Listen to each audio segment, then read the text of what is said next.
తెలంగాణ భవన్లో మాజీ మంత్రి జగదీశ్వర్ రెడ్డి మాట్లాడుతున్నారు. ఇప్పుడు ఆ లైవ్ చూద్దాం. కూడా మొట్టమొదటిగా అపెక్స్ కౌన్సిల్ సమావేశంలో మనం వ్యతిరేకించినట్టుగా ఉండాలి, రికార్డు కావాలి. ఇది చాలా ముఖ్యమైనది. న్యాయపరమైన పోరాటాన్ని కూడా మనం వేదిక ఏర్పాటు చేసుకోవాలి కాబట్టి దానికి కావాల్సిన స్టెప్స్ కూడా ఇప్పుడే తీసుకోవాలి. కాబట్టి రాష్ట్ర ప్రభుత్వం ఆ పద్ధతిలో ఆలోచన చేయాల్సిన అవసరం ఉంది. కాబట్టి వెంటనే మేము డిమాండ్ చేస్తూ ఉన్నాం రాష్ట్ర ప్రభుత్వాన్ని, ముఖ్యమంత్రిని, సరైన పద్ధతుల్లో మీరు ముందు పోవడం లేదు, ఇప్పటికైనా ప్రభుత్వం కళ్ళు తెరిచి వెంటనే అపెక్స్ కౌన్సిల్ను పెట్టమని చెప్పి డిమాండ్ చేయాల్సిన అవసరం ఉంది.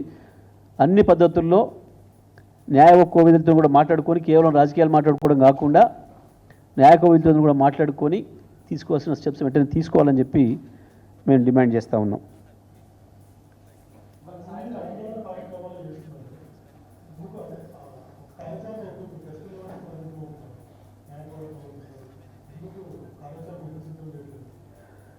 చేయాల్సింది రాష్ట్ర ప్రభుత్వమే చేయాలి. రాష్ట్ర ప్రభుత్వం మీదనే మేము పెట్టాల్సిన ప్రెజర్ పెడుతున్నాం. తీసుకుంటుందని మేము భావిస్తా ఉన్నాం. ఇప్పటికైనా ఇంకా రాష్ట్ర ప్రభుత్వం ఆ రకంగా ఫెయిల్ అయిన పక్షంలో తప్పకుండా ప్రజల్ని కదిలించి రాష్ట్ర ప్రభుత్వం యొక్క మెడలు వంచే ప్రయత్నం కూడా చేయాల్సిన అవసరం ఉంటుంది. ఎందుకు అనంటే ఒకసారి రాష్ట్రంగా ఏర్పడిన తర్వాత ప్రభుత్వం యొక్క బాధ్యత ఇండివిజువల్గా కొట్లాడడానికి ఉండదు, ప్రభుత్వం బాధ్యత. ఇవాళ అపెక్స్ కౌన్సిలర్ అంటే కేవలం కేంద్ర జలవనరుల మంత్రి చైర్మన్, ఇద్దరు రాష్ట్రాల ముఖ్యమంత్రులు సభ్యులు. దాంట్లో ఆయన పోగలుగుతాడు తప్ప ఆయన ప్లేస్లో మనం ఎవరు పోలేం. తెలంగాణ ముఖ్యమంత్రి ఎవరు ఉంటే వాళ్ళు పోవాలి. తెలంగాణ ముఖ్యమంత్రి ఎవరు ఉంటే వాళ్ళకే డిమాండ్ చేసే రైట్ ఉంటుంది. కాబట్టి రాష్ట్ర ప్రభుత్వంగా చేయాల్సిన అవసరం ఉంటుంది. ఇది ప్రభుత్వంతో కొట్టాడాల్సిన విషయం, ప్రభుత్వమే కొట్టాడాల్సిన విషయం. ప్రభుత్వం సరైన పద్ధతిలో పనిచేయనప్పుడు ప్రజల్ని కలుపుకొని పార్టీలుగా చేయాల్సి వస్తుంది. ప్రభుత్వాన్ని లొంగదీయడానికి, ప్రభుత్వాన్ని యొక్క మెడలు బట్టి పనిచేయించడానికి ప్రజలు కదలాల్సి వస్తుంది. అప్పుడు తప్పకుండా బీఆర్ఎస్ పార్టీ కార్యాచరణ ఉంటుంది.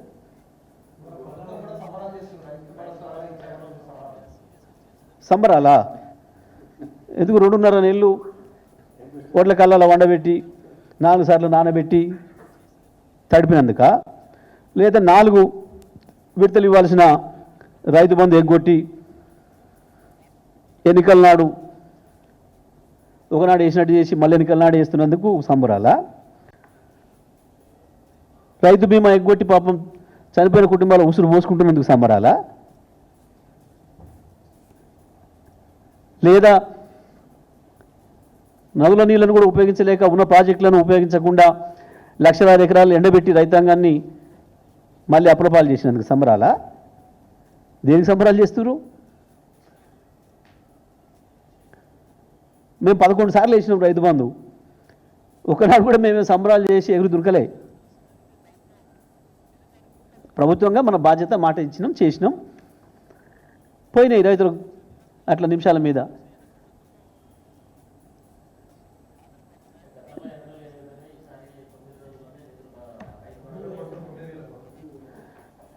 ఏడాదిని అర్థం దాటింది మాట ఇచ్చి. ఇప్పటికి 3 సార్లు ఎగ్గొట్టి 4వ సారి కదా. పాత ఇచ్చి మొత్తం ఇచ్చి సంబరాలు చేయమనండి. బాకీ ఉన్నారు ఇవాళ తెలంగాణ రైతాంగానికి దాదాపు 25,000 కోట్ల రూపాయలు బాకీ ఉన్నారు వీళ్ళు. ఇప్పుడు అవన్నీ ఇచ్చి సంబరాలు చేస్తే మానే ఉండు. రకరకాల వంకలు పెట్టి రుణమాఫీ ఎగ్గొట్టినందుకు సంబరాలు చేస్తానరా? ఏది, దేనికి సంబరాలు?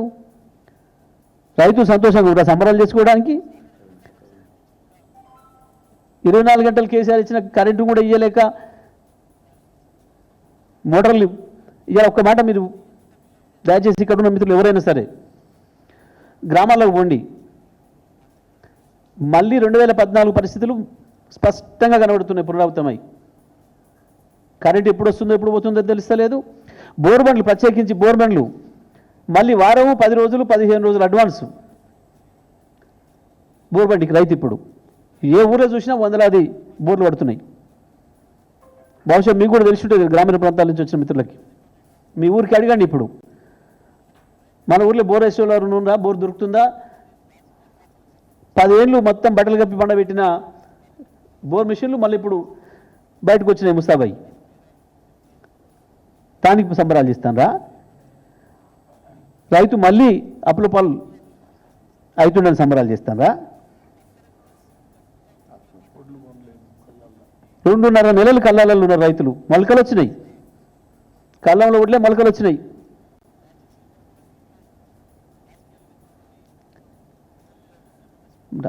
అంటే బాధ కానీ సిగ్గు అనిపిస్తలేదా వాళ్ళకు?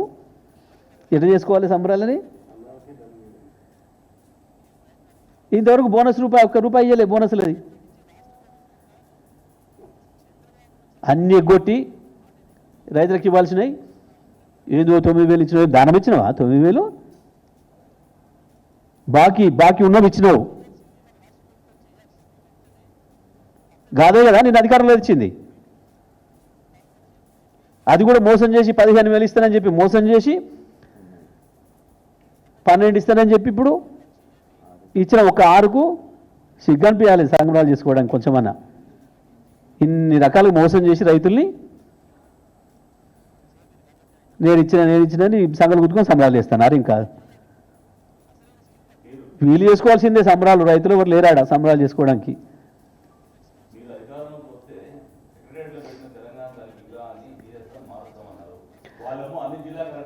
ఇప్పుడు ఎందుకు ఇప్పుడు వద్దు ఆ సబ్జెక్ట్, దీంట్లోనే పోదాం. మాకు ఇంకోనాడు మాట్లాడుకుందాం. అది